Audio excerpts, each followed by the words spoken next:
Hello दोस्तों। जैसा कि आप सब जानते हैं कि हम विकास के आयाम पर चर्चा कर रहे हैं, तो आज हम चर्चा करेंगे संज्ञानात्मक विकास पर, कॉग्निटिव डेवलपमेंट पर, जिसमें हम जीन पियाजे, वैगोस्की और ब्रूनर के द्वारा दिए गए संज्ञानात्मक विकास के सिद्धांत पर चर्चा करेंगे। वीडियो थोड़ा लंबा हो सकता है दोस्तों, तो जुड़े रहिए मेरे साथ इस वीडियो पर।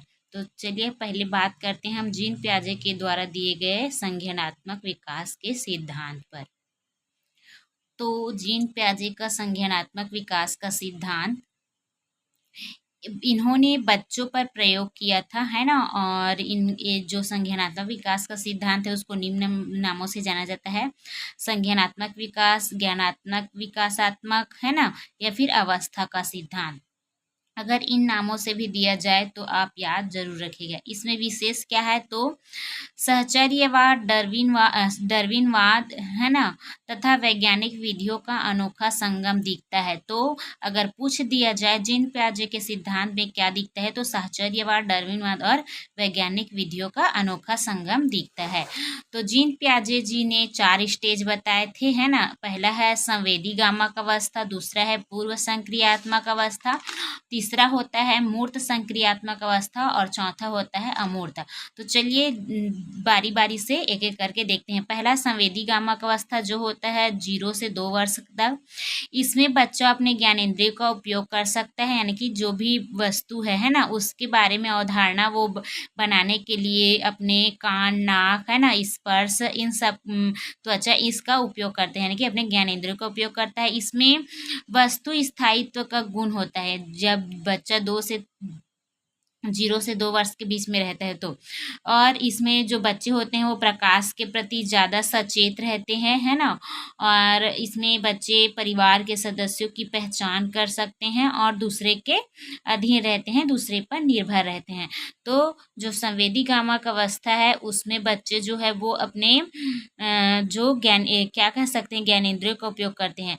अगर इससे रिलेटेड कुछ क्वेश्चन कर दिया जाए कि बच्चे जो है वो अपने ज्ञानेंद्रियों का उपयोग कौन से स्टेज में करते हैं, या फिर बच्चे जो है वो अपने ग्रॉस मोटर स्किल है ना, उन सब का उपयोग कब करते हैं, तो संवेदी गामक अवस्था में। ठीक है। उसके बाद आता है हमारा पूर्व संक्रियात्मक अवस्था। इसमें बच्चे जो होते हैं वो 2 से 7 वर्ष के होते हैं। 2 से 7 वर्ष के जितने बच्चे वो पूर्व संक्रियात्मक अवस्था में आते हैं ना। इस अवस्था में बच्चा पड़ोस के बच्चे के साथ खेलता है। इस अवस्था में बच्चा प्रतीकों एवं चित्रों का प्रयोग करता है ना, प्रतीकों एवं चित्रों का। इस अवस्था में बच्चे लक्ष्य निर्देशित व्यवहार की क्षमता आ जाती है, मतलब उनमें लक्ष्य निर्देशित जो व्यवहार है उसकी क्षमता आ जाती है। जो भी लक्ष्य बनाए रहते हैं उसके प्रति उनको सचेत हो जाते हैं ना। इसमें जीववाद है ना, मतलब सजीव और निर्जीव क्या है बच्चे को पता नहीं रहता है। जैसे कि बच्चे जो होते हैं, लड़कियां है ना, गुड़िया के साथ, अपने गुड्डे के साथ जिस प्रकार से माता पिता बच्चे के साथ बात करते हैं उस प्रकार से उसके साथ कन्वर्सेशन करती है। अहम केंद्रित, यानी कि वह सोचता है कि मैं ही सही हूँ, इस टाइप का। अपलटावी गुण नहीं होता है, यानी कि संख्या को उलटना पलटना नहीं आता है।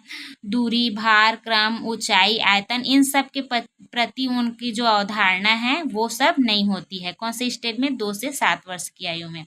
बच्चे को अगर हम पूछे कि कौन सा बड़ा है, कौन सा छोटा है, इन सब के बारे में नॉलेज नहीं रहता है ना। सही अनुपात, यानी कि बच्चे को ये नहीं पता, बच्चे अंतर नहीं कर पाते हैं, तुलना नहीं कर पाते हैं इस स्टेज में, है ना। क्रमबद्धता की कमी होती है। बच्चे जो है वो वस्तुओं को उनके आकार के अकॉर्डिंग क्रमबद्ध तरीके से नहीं रख पाते हैं। ठीक है दोस्तों। तो ये है हमारे जो पूर्व संक्रियात्मक अवस्था है उसकी विशेषताएं, है ना। फिर हमारा आता है मूर्त संक्रियात्मक अवस्था। ये हमारा तीसरा अवस्था होता है जिसमें बच्चे 7 से 11 वर्ष के होते हैं। इस अवस्था में बच्चा अपना समझ जो है स्थित वस्तुओं पर चिंतन करना प्रारंभ कर देता है ना। बच्चे जो होते हैं वो थिंकिंग करने लग जाते हैं।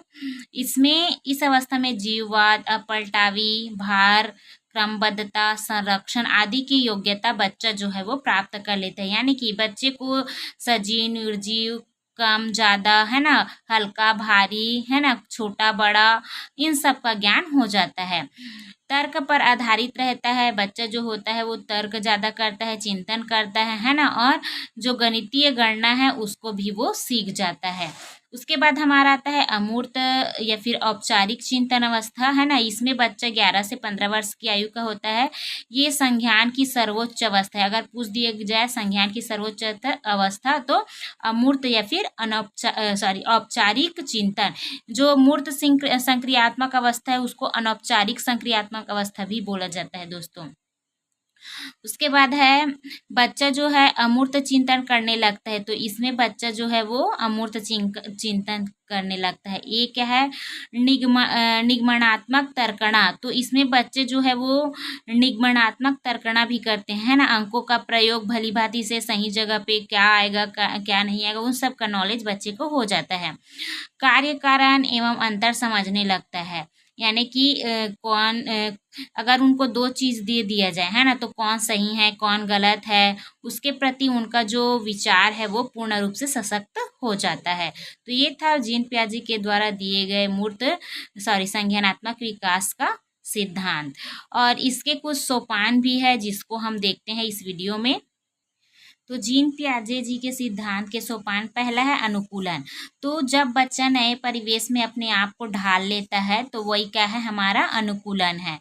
उसके बाद है हमारा आत्मसातीकरण। इस प्रक्रिया में बालक किसी समस्या के समाधान के लिए पहले सीखी गई योजनाओं या मानसिक प्रक्रिया का सहारा लेता है, यानी कि इसमें बच्चा जो है वो नई जानकारी को जो मौजूदा स्कीमा है उसमें शामिल करता है ना, मतलब नए चीज़ों को अपने पूर्व ज्ञान के आधार पर सेट करता है। उसके बाद आता है समायोजन। जब बालक के सामने कई प्रकार की समस्या आती है जिससे वह परिचित नहीं होता है, तो उस समस्या या ज्ञान के साथ सामंजस्य बैठा लेता है, यानी कि वो अपने पूर्व ज्ञान के आधार पर हमेशा जो नया ज्ञान है उसको तो वो जान नहीं सकता, इसलिए वो क्या करता है, जो नया ज्ञान मिलता है उसको एज इट इज अपने पूर्व ज्ञान के साथ जोड़ लेता है ना, या फिर उसके साथ सामंजस्य बिठा लेता है। वो क्या है, हमारा संयोजन है। फिर है साम्य धारण या फिर संतुलन की अवस्था। तो इसमें बच्चा जो है वो आत्मसातकरण और समायोजन की जो प्रक्रिया है उसके बीच साम्य बनाए रखता है या फिर संतुलन कायम रखता है, तो वो क्या है, हमारा साम्य धारण या फिर संतुलन की अवस्था है। इसके बाद आता है संरक्षण, है ना। तो संरक्षण क्या है, तो वातावरण में परिवर्तन तथा स्थिरता दोनों को समझने पहचानने की क्षमता तथा किसी के रूप रंग में परिवर्तन को उस वस्तु के तत्व में परिवर्तन से अलग करने की क्षमता ही क्या है, संरक्षण है। अर्थात मान लीजिए कोई बच्चा है उसको हम दिखाते हैं ना प्रैक्टिकली कि ये हमारे पास एक गिलास है ना, और इसमें के पानी को हम इसमें एक छोटा सा गिलास है उसमें डाल रहे हैं, है ना। तो इस स्टेज में जब दो समान मात्रा के जो पानी है उसको असमान आकार के गिलास में अगर हम डाल रहे हैं तो बच्चे को पता रहना चाहिए कि जो पानी है वो उसकी मात्रा कम या ज़्यादा नहीं होगी, एज इट इज़ रहेगी, भले ही गिलास का आकार जो है वो परिवर्तित हुआ है। तो ये क्या है, संरक्षण का कॉन्सेप्ट यहाँ पे कार्य करेगा। उसके बाद देखते हैं स्कीम क्या है। तो स्कीम क्या है, किसी कार्य को करने का अलग अलग तरीका है दोस्तों। और स्कीमा, तो स्कीमा जो होता है वो बालक के मस्तिष्क में जो चीज़ें पहले से जमा होता है, अर्थात जब वह इसी मेमोरी का उपयोग करके किसी भी विषय वस्तु के प्रति एक धारणा बना लेता है तो यह स्कीमा कहलाता है। यानी कि बच्चे के मन मस्तिष्क में जो पहले से मौजूदा कोई क्या है, जानकारी है, अनुभव है, अवधारणा है ना, वही क्या है, स्कीमा है। स्कीमा हमारी दुनिया को समझने के तरीके हैं। यह जानकारी, अनुभव और धारणाओं का ढांचा है जो हमें चीज़ों को वर्गीकृत और समझने में मदद करता है। यानी कि मान लीजिए बच्चे के मस्तिष्क में ये है कि 4 पैर वाला जो रहता है ना, मान लो जी वो बिल्ली को देखा तो बिल्ली को देख के उनको लगता है कि जिनके 4 पैर होते हैं, पूँछ होते हैं, वो सभी बिल्ली हैं। और चिड़ियाघर में जाके शेर को देख के भी बिल्ली कहता है, तो वो क्या है, उसके स्कीमा के कारण है कि वो 4 पैर वाले को ही 4 पैर वाले और पूँछ वाले को क्या समझ रहा है, बिल्ली समझ रहा है, तो वो क्या है, स्कीमा है। ठीक है, तो इस प्रकार से हमने इसमें जीन पियाजे जी के संज्ञानात्मक विकास सिद्धांत को समझा और उनके सिद्धांत के जो भी सोपान थे उसको समझा। नेक्स्ट वीडियो में हम जो वाइगोस्की है और ब्रूनर है उनके द्वारा दिए गए सिद्धांत को समझेंगे।